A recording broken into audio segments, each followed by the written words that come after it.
Mas eu volto a falar da alegria que é estar aqui de novo. A gente sente falta. Hoje a gente tem muito mais passeado pelos corredores aqui da Emanuel. Meu nome é Rodrigo, para quem não me conhece, e fui pastor de jovens aqui na igreja. Hoje estou sendo pastor enviado para uma plantação de igreja num bairro próximo aqui, em Setúbal. E tem sido uma alegria muito grande estar lá com a Igreja Batista Mosaico, em desafios tremendos, em aprendizados muito proveitosos para a nossa vida enquanto casal e até para ministério também.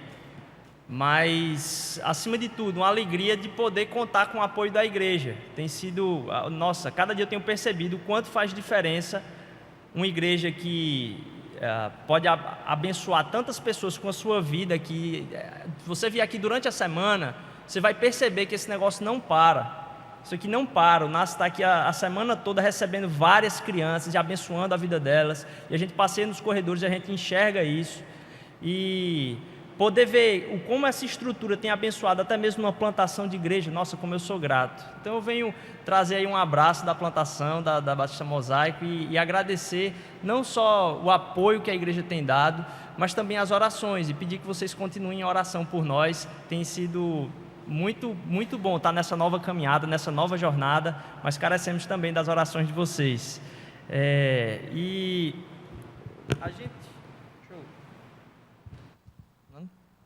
a gente tem estudado aqui nos domingos. Começou um estudo sobre a segunda epístola, a carta de Pedro, no capítulo 1, versículo de 1 a 11. E Pedro, ele vai tratar nesse texto em como a gente pode resgatar a natureza do nosso chamado. Resgatar a natureza do nosso chamado. O resgate da natureza do chamado. E a gente tem estudado isso, o pastor Eliel trouxe no domingo passado, sobre o conhecimento e o domínio próprio. E hoje a gente vai dar sequência nesse estudo, vendo mais algumas características. Então, se você tiver com a Bíblia aí, se você perceber que tem alguém do lado que está sem a Bíblia, por favor, compartilhe com quem não está com Bíblia. Em 2 Pedro, capítulo 1, versículos de 1 a 11. 2 Pedro, capítulo 1, versículos de 1 a 11. E pastor Eliel comentou sobre conhecimento e domínio próprio semana passada. E como esse conhecimento do Filho de Deus vai produzir um crescimento, um avançar na estatura de Cristo na nossa vida. Esse conhecimento produz isso. E falar de crescimento é uma coisa que é interessante, porque a gente vai ver que tem várias nuances em cima do crescimento. Esse trecho de Pedro, ele vai tratar sobre o resgate da natureza de Deus na nossa vida, a natureza do nosso chamado, mas ele vai falar muito de crescimento também. E a gente perceber que esse momento que a gente vai começar agora, a gente não entender ele como, poxa, vamos agora estudar. Não, a gente estava antes cantando e agora a gente vai estudar. Não, é um continuar de momento de adoração. A gente não para a adoração, não acabou aqui a adoração e agora a gente vai começar outra coisa. Não, a gente continua nesse movimento de adoração.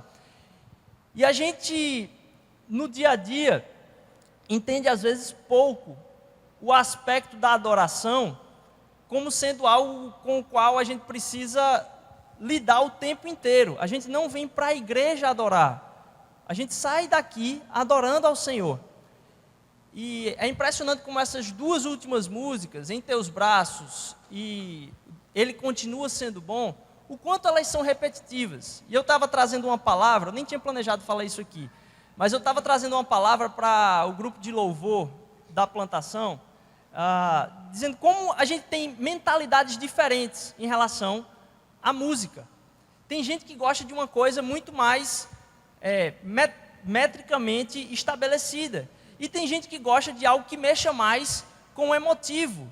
Tem gente que gosta mais que, poxa, eu gosto de sentir uma experiência diferente. Tem gente que gosta, não, eu gosto de ter uma apreciação da métrica da música, de como ela é composta, e a gente tem essas diferenças nos estilos musicais, até mesmo em relação à adoração.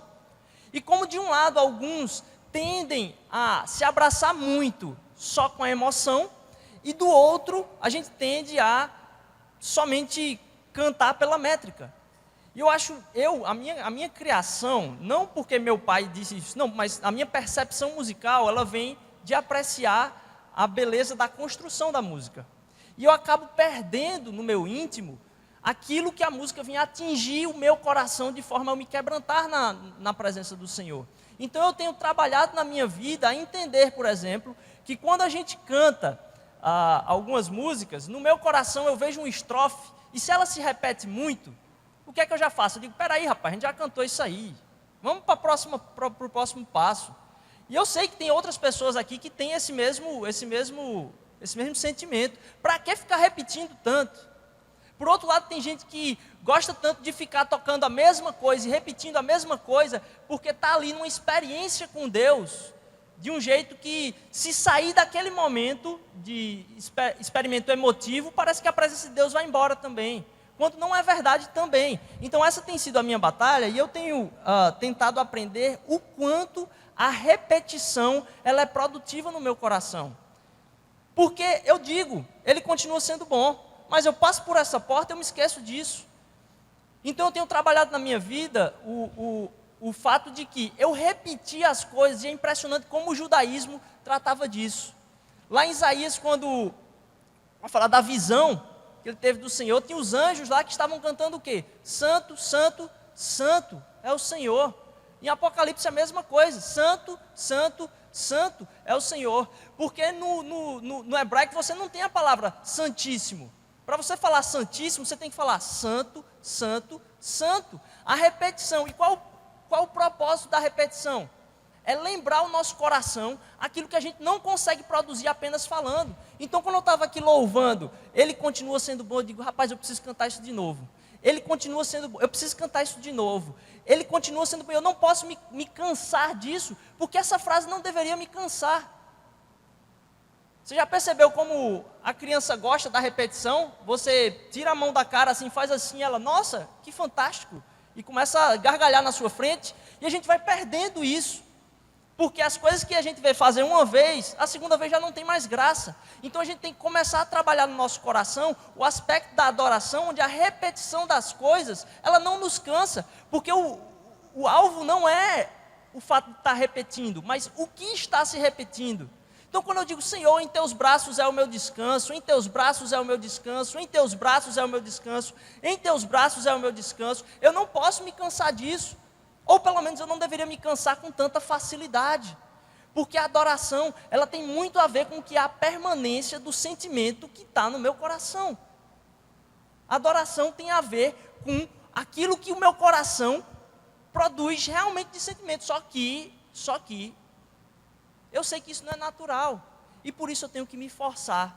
E é por isso talvez que às vezes a gente tem muita dificuldade até mesmo de ler a palavra de Deus. Porque a gente não está preocupado no que está escrito, mas no que eu posso ganhar com o que está escrito. Nossas orações acabam sendo muito mais a respeito do que eu tenho em falta, do que dizer quem é Deus. Pegue algum texto da Bíblia, pare por 2 minutos e comece a recitar ele pensando em cada termo que a palavra de Deus está falando sobre Deus, sem pensar sobre agradecimento ou sobre pedido. Você vai ver como o seu coração e a sua natureza vai sendo transformada, à medida que você é lembrado da natureza de Deus e quem Ele é para você. Então vamos começar aqui a ler o texto, né? Uma bela, acho que eu estendi demais essa introdução. 2 Pedro, capítulo 1, versículo de 1 a 11.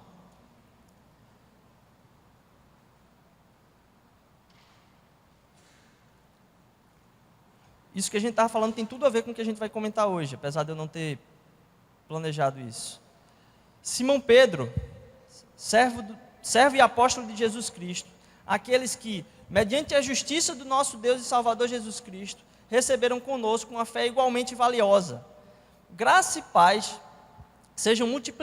lhes sejam multiplicadas pelo pleno conhecimento de Deus e de Jesus, o nosso Senhor. o seu divino poder nos deu tudo de que necessitamos para a vida e para a piedade, por meio do pleno conhecimento daquele que nos chamou para a sua própria glória e virtude. Dessa maneira, ele nos deu as suas grandiosas e preciosas promessas, para que por ela vocês se tornassem participantes da natureza divina e fugissem da corrupção que há no mundo, causada pela cobiça. Por isso mesmo, empenhe-se para acrescentar à sua fé a virtude o conhecimento, ao conhecimento o domínio próprio, ao domínio próprio a perseverança, a piedade a fraternidade e a fraternidade o amor. Porque se essas qualidades existirem e estiverem crescendo em sua vida, elas impedirão que vocês, no pleno conhecimento do nosso Senhor Jesus Cristo, sejam inoperantes e improdutivos. Todavia, se alguém não as tem, está cego, só vê o que está perto, esquecendo-se da purificação dos seus antigos pecados. Portanto, irmãos, empenhem-se ainda mais para consolidar o chamado e a eleição de vocês, pois se agirem dessa forma, jamais tropeçarão, e assim vocês estarão ricamente providos quando entrarem no reino eterno do nosso Senhor e Salvador Jesus Cristo. Vamos orar. Senhor Jesus, eu te agradeço pela tua palavra, como ela vem trabalhar no nosso coração, Pai, como o Senhor se preocupa com o nosso crescimento, com a natureza do nosso chamado, Senhor Jesus. Faz com que a gente saia daqui, Pai, abençoado por esse momento de adoração ao Senhor, que a gente entenda mais a respeito do Senhor e a respeito de nós mesmos, para que a gente possa cumprir o nosso propósito da forma que o Senhor planejou e assim desfrutar da tua presença em alegria. Em nome de Jesus, amém. Essa série está tratando da natureza do chamado, e aí tem duas coisas que ele diz que são doadas. Eu acho que na versão de alguns de vocês tem dizendo assim que são doadas. Através do poder de Deus, é doado a nós, no começo do texto, é doado a nós aquilo que a gente necessita e todas as boas coisas da vida, e a gente cantou hoje firme nas promessas do meu Salvador, e ele diz que a glória e a virtude de Deus, através dela, é doada a promessa do Senhor, para nos resgatar a uma natureza, que ela é divina. Então a gente tem o poder de Deus e a glória e a virtude dele atuando sobre a nossa vida, para prover o que a gente necessita e aproveitar as boas coisas, e nos resgatar através da sua glória e virtude, para a sua natureza. E aí a natureza do chamado, ele resgata isso no final do texto aqui. Hoje a gente vai estar falando, a gente tem trabalhado no versículo 6, que ele começa a falar do conhecimento, o que vai sendo acrescentado à nossa fé. O conhecimento, ao conhecimento, domínio próprio, e assim prossegue. Eu vou falar a respeito de perseverança e piedade. E é interessante mas tratando de perseverança e piedade, relembrando aquilo que a gente introduziu, trazer muito o cerne de tudo isso, que é um exercer do resgate do chamado, levando a nossa vida a um crescimento em fé. Ele está tratando do nosso crescimento em fé. Então eu vou tratar da perseverança e piedade, associando isso ao objetivo do texto como um todo, que é o nosso crescimento em fé, o exercer da nossa fé, sendo galgado através da gente abraçar essas características de glória e virtude que Deus transmite pela sua natureza. Então, perseverança e piedade. E é interessante a gente observar essas duas palavras, porque no original foi escrito em grego, o Novo Testamento, e no grego lá a palavra perseverança, ela significa aguentar pressão, basicamente. É um aguentar pressão, trazendo para o pernambuquês. Ela é a hipomênem, e aí você tem hipoglicemia, você tem hipotireoidismo, você tem um bocado de hipo aí de doença, que traz o hipo como baixo, é um pouco, abaixo, está abaixo. E aí, a palavra monem, hipomonem, ela vem trazer que é pressão, aguentar, permanecer. Então é permanecer abaixo. É interessante porque a primeira carta de Pedro, ele vem tratar de uma igreja que está sofrendo perseguição. Então ele vem tratar da perseverança da igreja, a purificação da igreja. Ele vem tratar sobre passar pelo fogo a igreja. Eu aguentar, estar embaixo, permanecer sobre. A gente não fala de perseverança quando está tudo bem. A gente só pode tratar de perseverança quando a gente está passando sobre algo que a gente tem que sustentar e permanecer abaixo, porque está sofrendo pressão. E a palavra perseverança, eu acho que a palavra em si a gente tem pouca dificuldade em entender, só que eu me deparo na Bíblia muitas vezes com a palavra piedade. Em alguns aspectos, piedade significa uma coisa, em outros aspectos, piedade significa algo totalmente diferente. A palavra piedade, nesse sentido aqui, não quer dizer tem piedade de mim. Quando alguns chegaram a Jesus no Novo Testamento e disseram, tem piedade de mim, eles usaram uma palavra, e eu não sei se foi porque foi traduzido do inglês, porque a palavra do inglês é muito próxima, esses dois significados de piedade. Um é pity e o outro é piety. Mas no português não funciona, porque a palavra piedade aqui, ela é tida como Eusébia. E aí você tem o nome Eusébio, significa o piedoso. Por causa da palavra Eusébia, que é a palavra piedade. Só que a piedade, num outro sentido que o português não consegue traduzir, pelo nosso abraçar dessa piedade, tenha piedade, meu amigo, seja mais piedoso. No sentido da palavra piedade aqui, da palavra Eusébia, a gente tem a palavra evangelho. O que é evangelho? Boa nova. O significado da palavra evangelho é eu-angélio. Eu-angélio. Eu é bom.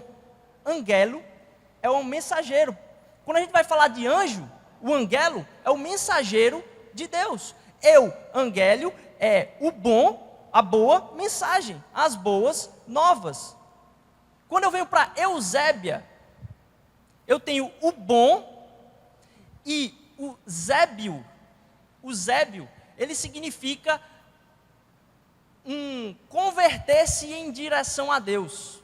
É um ato de adoração. A palavra zébio, na Bíblia toda, ela é trazida como algo em que a gente vai direcionar os nossos pensamentos em reverência. Aquilo a que a gente reverencia. Então, quando você escutar piedade, em aumentar a nossa piedade, e não clamar por misericórdia, porque tem o sentido da misericórdia, pelo amor de Deus, tem misericórdia. E tem o você aumentar a sua piedade, significa você produzir muito mais certeza de reverência em direção a Deus. É como se fosse um caráter de Deus. Aquele rapaz é um homem de Deus, aquela mulher é uma mulher do Senhor, uma mulher de Deus. Ele tem piedade, nesse sentido. Então, quando a gente entende a palavra piedade aqui, fica muito claro que ele está dizendo, na sua vida tem que produzir-se muito mais perseverança e um caráter de mostrar reverência àquilo que se deve reverência. Piedade. E quando eu falando do crescimento, voltando para o crescimento, a perseverança tem tudo a ver com o crescimento, porque ela nos mantém numa mesma direção. E é impressionante como a gente celebra os nossos aniversários, certo? E quando você é criança, você vai celebrando a sua idade. Para uma criança é fantástico ter 2, 3, 4, você vai cada vez mais celebrando a idade. Mas para o pai, ao mesmo tempo que ele está celebrando a idade, ele está celebrando o crescimento. Ele percebe na criança um evoluir. E eu acredito que com Deus é a mesma coisa. Porque, aquele versículo que vai tratar de receber o reino dos céus como uma criança, tem tanta coisa envolvida e eu acho que essa é uma delas. Porque tem uma hora que fisicamente a gente para de crescer. Mas Deus, Ele se alegra no nosso contínuo crescimento, não só físico. Então, quando a gente para de crescer, como um pai que olha para a criança e celebra não só a idade, mas o crescimento, Deus continua celebrando o nosso crescimento interno. Aquilo que não é visível. E eu vou falar aqui de alguns aspectos do crescimento, porque ele é gradual, ele é inevitável, ele é de dentro para fora. Primeiro, ele é gradual. Essa característica dele ser gradual é impressionante, porque ele não aparece. Você não consegue ver crescimento. Normalmente você não vê crescimento, você testa crescimento. Você não vê o crescimento, você testa o crescimento. É uma área meio botânica, né? Você não percebe, talvez do crescimento em geral, mas você não percebe uma coisa crescendo. Você não tem, se você começar a medir ela, você talvez perceba isso. Mas o crescimento é um negócio tão gradual na nossa vida, que não é perceptível o crescimento, a gente consegue medir os resultados dele. E entender que o crescimento é gradual faz com que a gente abrace o nosso crescimento em fé. A gente acabou de cantar de novo nessa música, ó. Eu vou ter certeza, sabendo que Deus é bom, que eu vou dar um passo só de cada vez. Então, tem horas na vida da gente que a gente não consegue perceber a mudança. Mas a perseverança vai produzir um crescimento que ele não é perceptível. Como uma criança não se percebe menor ou maior de uma hora para outra, ela tem que ter a marquinha lá para dizer, ó, aqui está a marquinha tal, aqui está a marquinha tal. Você encontra um menino essa semana, na semana que vem, nossa, como é que esse menino cresceu isso tudo? Mas você teve um tempo de olhar antes e olhar depois. Para quem está ali no dia a dia acompanhando, é um negócio que é natural, é gradual. E assim acontece o crescimento em fé. A gente não pode colocar metas como se fosse algo que Deus vai fazer cumprir aquilo na vida da gente. É bom ter meta, fantástico. Mas a gente tem que entender que a operação do Espírito Santo na nossa vida vem trabalhar mais coisas do que a nossa meta. Quando você vai trabalhar uma coisa na sua vida, Deus trabalha junto com essa coisa que você quer trabalhar na sua vida, várias outras. Então o crescimento ele é muito gradual. Ele é gradual a ponto da gente não perceber. E entender a natureza dele ser gradual é impressionante, porque eu vou manter a perseverança apesar de não ver tantos resultados. Porque eu sei que é verdade o quê? O que o próprio texto fala. As promessas. Eu vou manter na direção do crescimento é por causa das promessas. Ele é gradual. E aí se você perguntar, você não sente isso. Você não pergunta para um menino de 16 anos, por exemplo, a gente está em abril. Em abril você pergunta, em 2016, para um menino de 16 anos, e aí, João, você sente que você... E ele cresceu muscularmente, o corpo dele é maior do que ele tinha quando tinha 15 anos. E aí você pergunta para ele, você se sente mais rápido? Não tem como ele responder. Você se sente mais rápido do que em abril de 2015? Não, você não se sente mais rápido. Por ele ter crescido, ele tem como produzir aquilo ali, ele vê que ele se tornou mais rápido. Mas só quando é colocado em ação. Ele não se sente, eu disse, não tem como eu me sentir mais rápido. Então, o crescimento no Senhor também ele é gradual. Ele é gradual, às vezes imperceptível, por cada mudançazinha que Deus vai mexendo na vida da gente. Segunda coisa, ele é inevitável. E a gente vem falar, poxa, o Evangelho vem trazer a mensagem de graça. E ele vem falar que a nossa vida, ela não vem, nossa vida em Jesus, ela não vem por causa dos resultados. Não é pelas obras, mas é pela fé. Somente pela fé que vem a salvação. Nada do que eu possa fazer aqui, nem eu nem você, vai trazer salvação para a minha vida. E é impressionante como essa parábola do crescimento, ela é usada em diversos momentos na Bíblia. Quando ele vai falar lá em João 15, permaneçam em mim, eu sou a videira verdadeira, meu pai é o agricultor. O crescimento ele está relacionado com a vida em Deus, em diversos momentos na Bíblia. E aí, quando a gente vem falar de um texto como esse, de características do crescimento da fé em Deus, e a gente lembra lá de Gálatas 5, e a gente vai ir para esse texto aí, se você puder abrir a Bíblia em Gálatas 5, versículo 20, ele vem falar do fruto do Espírito. Se a gente diz que a fé é o que vai ser o caminho da nossa salvação. O acesso a Jesus, ele não vem pelas obras, ele vem pela fé. Então eu estou dizendo que não é o fruto do crescimento que vai me levar à salvação. Porém, não tem nenhuma planta de fé em Jesus Cristo que não vá dar fruto.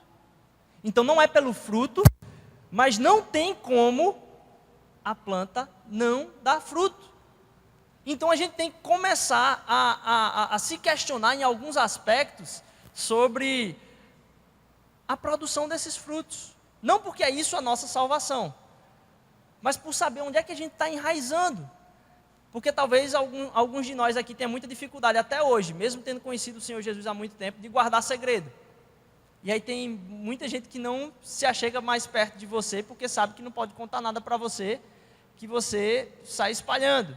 Ou talvez, não sei, você tem os seus sentimentos feridos muito facilmente. E se a minha segurança está em Jesus, o meu sentimento não pode ser ferido tão facilmente. Eu preciso trabalhar e o crescimento da minha fé de entender o amor de Deus na minha vida, porque esse amor me devia dar segurança. E aí as pessoas começam a lhe ferir muito facilmente, você sai saltando de grupo, você sai saltando de trabalho, você sai saltando de cidade, e às vezes você sai saltando de igreja, porque você disse o quê? As pessoas não gostam de mim, as pessoas não me entendem, as pessoas... Então, o fruto, ele certamente é produzido, porque ele não é só gradual, ele é inevitável. E aí, quando vamos ler lá, Gálatas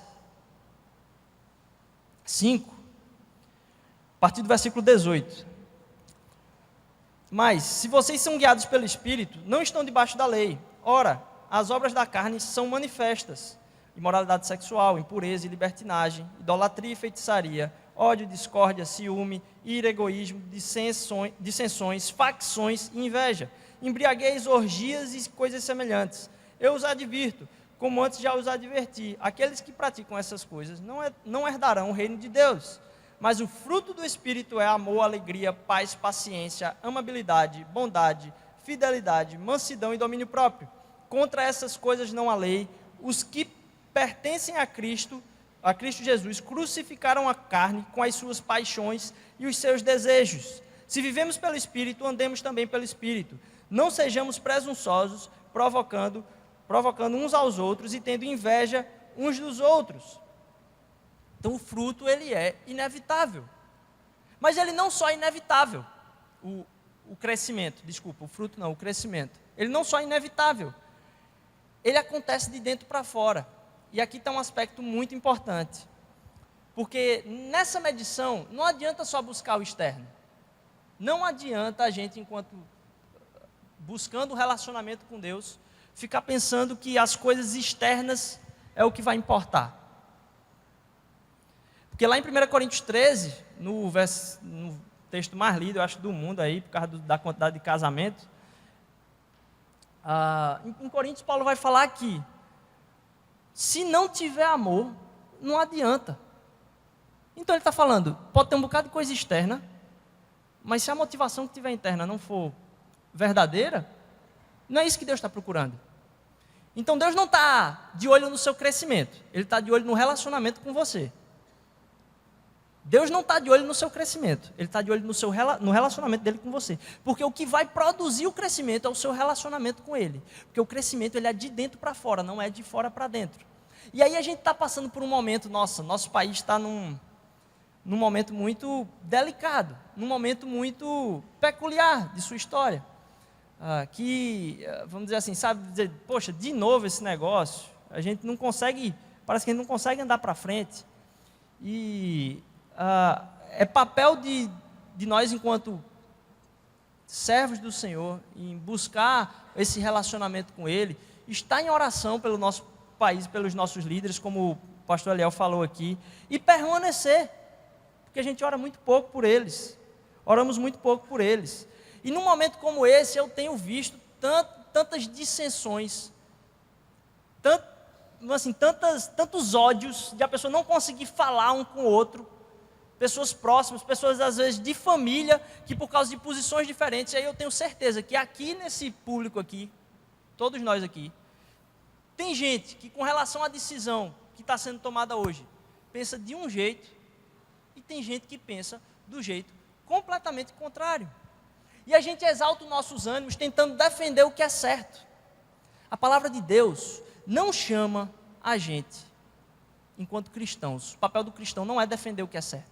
O papel do cristão não é defender o que é certo na terra. Nunca foi esse o intento do Senhor.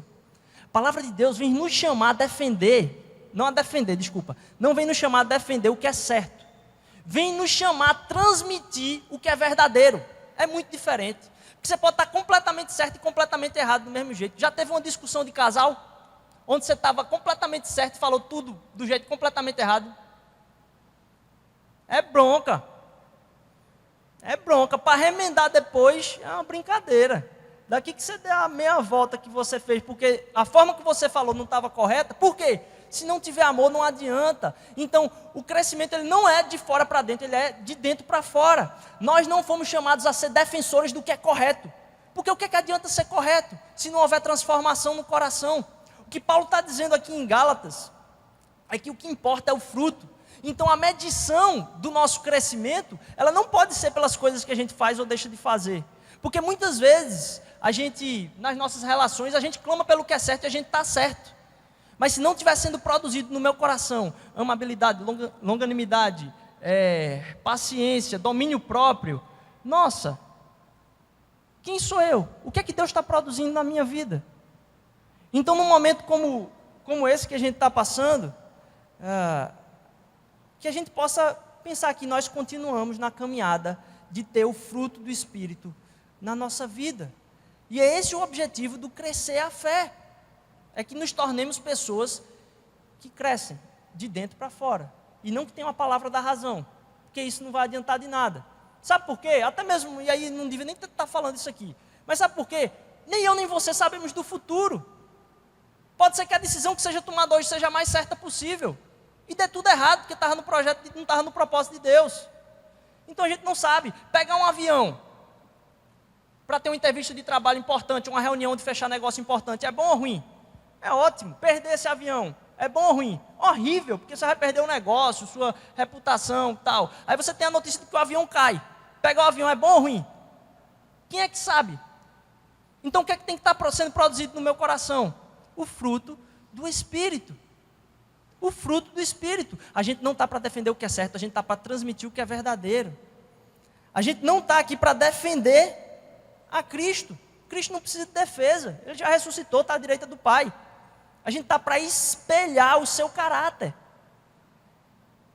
A gente não precisa defender a Deus, Ele não precisa de defesa. Ele deseja que a gente espelhe o amor dEle na vida das pessoas. Ele deseja que a gente espelhe justiça e misericórdia. Não é passar a mão na cabeça de ninguém, de forma nenhuma. É exercitar correção em amor. Mas a gente está se relacionando e perdendo as relações pelo que é certo. Está errado. Até porque, eu vi uma ilustração uma vez, que foi perguntado, tudo que é errado é pecado? Tudo que é errado é pecado? Eu respondi, lógico, tudo que é errado é pecado. Falar problema é pecado? Mas é errado, porque o português não diz que é problema, é problema. Não é pecado. Mas muitas das vezes a gente está fazendo o que é certo e pecando. Na verdade, Cristo foi morto em nome de pessoas que estavam clamando pelo quê? Pelo que era certo. A nossa certeza do que é certo, se a gente se agarra à nossa certeza do que é certo e esquece da relação com Deus, que aquilo vai produzir no nosso coração, a gente vai acabar crucificando o Filho de Deus em nome da certeza do que é certo. Então, às vezes, a humildade de abrir mão daquilo que você tem certeza do que é certo, por construir e resgatar a relação e a restauração do que pode ser trabalhar junto, é muito mais importante. Então, quando a gente for, porque eu sei que isso aqui vai ser a conversa de amanhã, né? Imagina a segunda-feira da gente no trabalho. Quem é que vai trabalhar amanhã, né? Vai ser só sobre o que vai acontecer hoje. Que a gente possa estar muito disposto, apesar das dissensões, vamos dizer assim, que são pregadas, de olhar no olho daquele que pensa completamente o contrário e dizer, eu estou aqui por você. Eu estou aqui em missão por você, porque Deus me colocou aqui para refletir o caráter dele na sua vida. E eu quero resgatar essa relação, porque o que é certo não vai ser barreira entre mim e você. E eu acho engraçado, porque Paulo diz, contra essas coisas não há lei. É como se Paulo dizendo, acabou a brincadeira. Não adianta mais discussão, acabou a discussão por aí, parou por aqui. Porque não tem o fruto, para a discussão. Vai conversar, mas é melhor desse jeito, é melhor desse jeito. Não tem o fruto, acabou. Acabou. E a gente fala contra fatos, não há argumentos. É como se Paulo estivesse dizendo, contra o fruto não tem argumento, parou a discussão. Está produzindo esse fruto? Não está, acabou a discussão. Até porque quando a gente pensa muito no que é certo, a gente está resgatando a lei. E a lei ela tem um propósito, é de manter a relação. Então se a relação vai para o espaço, é muito bom a gente repensar como está sendo o crescimento dos frutos. E para finalizar, voltando sobre, a gente viu o crescimento, ele é gradual, ele é inevitável e ele é de dentro para fora. Eita, trava a língua. Ele é de dentro para fora. E se a gente for voltar para a questão da palavra perseverança e da palavra piedade, é como se a gente viu que a palavra piedade, ela tem esse tratado de adoração, de prestar reverência ao que se tem, ao que se é reverência. Quando você está diante de uma cachoeira gigantesca, você tem um sentido de sublimidade. Mas não é porque você sente que a cachoeira ela é sublime. Não, é porque ela é sublime e produz aquilo no seu coração. Então, quando a gente está diante de Deus, a gente tem que entender que Deus é esse. A gente não tem um sentimento de reverência a Ele, porque a gente não entende quem Ele é. Porque senão, a gente, quando entrasse na presença dEle, a gente ficaria como se a gente visse uma cachoeira. Disse, nossa! E o nosso sentimento de adoração, sublimidade era perene. É como se Pedro aqui estivesse dizendo, ó, perseverança e piedade. É como se Pedro estivesse dizendo, a perseverança em direção à adoração, em direção à reverência. É como se Pedro estivesse dizendo, ó, a gente está falando de crescimento aqui. Mantenha, persevere, aponta o barco e vai. Aponta para essa direção e vai. Segue na direção de perseverar no conhecimento, no domínio próprio do Senhor, no domínio próprio, nos frutos do Espírito e em manter a sua piedade. Porque aquilo que não mantém o seu coração em reverência ao Senhor, e ao produzir o fruto do Espírito, a gente pode lembrar disso, dizer, poxa, eu estou sendo uma pessoa mais piedosa, não piedosa naquele sentido que a gente trata, mas piedosa nesse sentido, de dizer, eu estou indo com o meu coração em direção a Deus, ou eu estou afastando o meu coração em direção a Deus. Lembrando, ele não precisa de defesa. Porque, às vezes, a gente pensa que, por não ter o imediatismo do crescimento, ele não é eficaz. E aí eu gosto de lembrar da figura da casa e da árvore. E é impressionante. Você pegar um concreto e você botar uma planta do lado, você vai dizer, vamos criar aqui um MMA, uma luta. O concreto contra a planta. Você vai apostar em quem? No concreto. Mas olha para a calçada de Recife. O quanto de concreto, de cimento, que está sendo quebrado. Pelo quê? Por um crescimento constante. E de vez em quando, às vezes, acontece numa casa de chegar os engenheiros com desespero para ver, vamos dizer assim, o firmamento dela, porque alguma raiz passou por debaixo dela e o crescimento está quebrando a árvore. Ou está quebrando a casa, desculpa. O crescimento da árvore está quebrando a casa.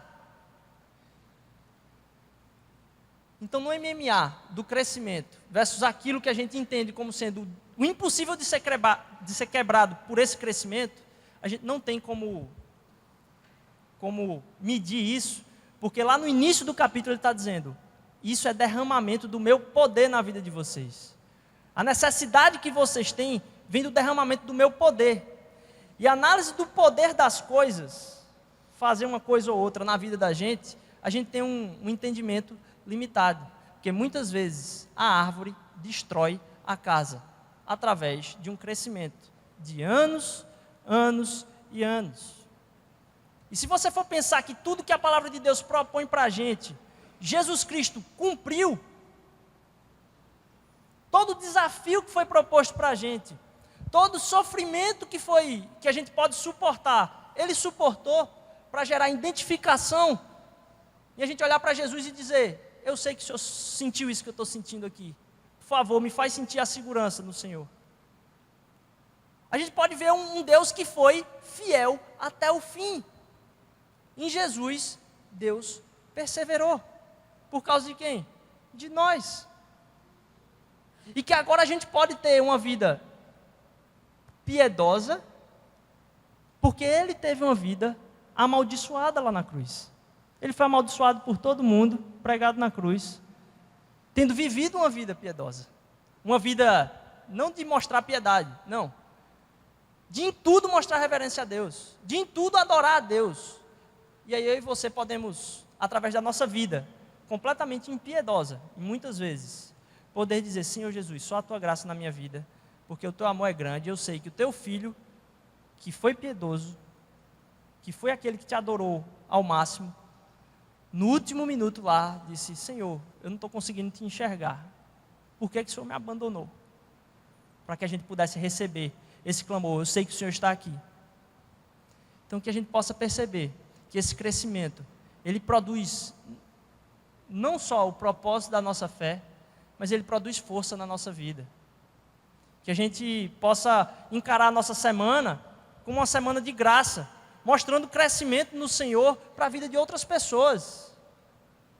Que a gente defenda muito menos a Jesus Cristo e espelhe muito mais o caráter dele. Porque o nosso país está cheio de gente que defende a Deus e ao mesmo tempo faz coisas absurdas. Muito marido defendendo a Deus, defendendo o que é certo e batendo na esposa. Que isso produza no nosso coração fruto e crescimento. Amém.